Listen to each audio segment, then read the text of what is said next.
எத்தனை சாமி வந்ததையா, இது எந்தெந்த சாமி தந்ததையா, எத்தனை பாட்ட சொன்னதையா, அத சுத்துற பூமி கண்டதையா,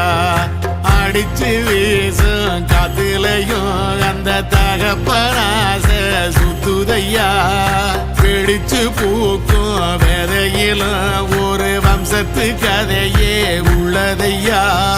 100 தலைமுறை சேர்ந்து செதுக்குன ஈர நலம் இது பாறையா, வாழும் வரையிலும் நீயும் விதைக்கிற கடமை இருக்கு கேளையா, கோடி விளக்காயேந்தி கிடந்த வீடும் இருண்ட